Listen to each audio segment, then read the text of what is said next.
1847 সালে রানী রাসমণি অন্নপূর্ণা পুজোর জন্য কাশীতে তীর্থযাত্রা আয়োজনকালে দেবী মা কালীর স্বপ্নাদেশ পান।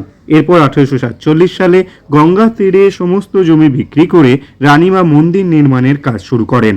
1855 সালে হুগলি নদীর তীরে এই দক্ষিণেশ্বর কালীবাড়ির প্রতিষ্ঠা হয়।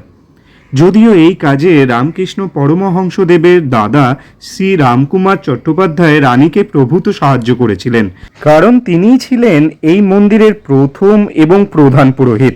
পরবর্তীকালে শ্রী পরমহংসদেব রামকৃষ্ণ এই মন্দিরে কালী সাধনা শুরু করেন। 1855 সালে 31শে মে স্নানযাত্রা এই দিন মন্দিরের বিগ্রহ প্রতিষ্ঠা করা হয়।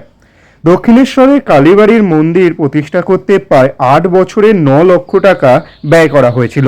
বঙ্গীয় স্থাপত্য শৈলীর নবরত্ন স্থাপত্য ধারা অনুযায়ী 3 তলা দক্ষিণমুখী এই মন্দিরটি নির্মাণ করা হয়, যার ওপরের 2 তলে 9টি চূড়া দেখতে পাওয়া যায়।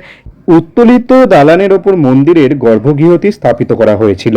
কমেন্টে আপনারা লিখুন জয় মা ভবতারিণী মায়ের জয়। পূর্ব দিকের মন্দিরে অবস্থিত বিগ্রহ মাতা ভবতারিণী কালিকা নামে পরিচিত।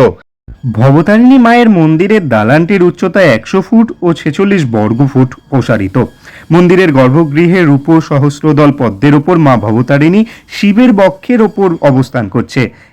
এছাড়াও রানী রাসমণির গৃহদেবতা দক্ষিণেশ্বর মন্দিরে রয়েছেন। মূল মন্দিরের আটচালা পূর্বমুখী দ্বাদশ শিব মন্দির রয়েছে, দক্ষিণে রয়েছে নাট মন্দির।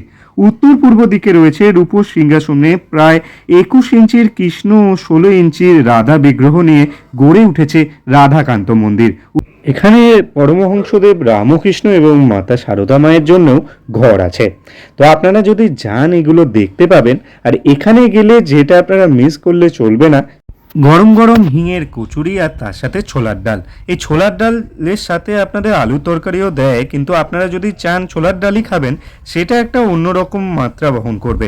হিন্দুদের অন্যতম পীঠস্থান দক্ষিণেশ্বর কালীবাড়ি ভবতারিণী মায়ের কাছে আপনারা যাই মানত করবেন সেটাও পূরণ হয়।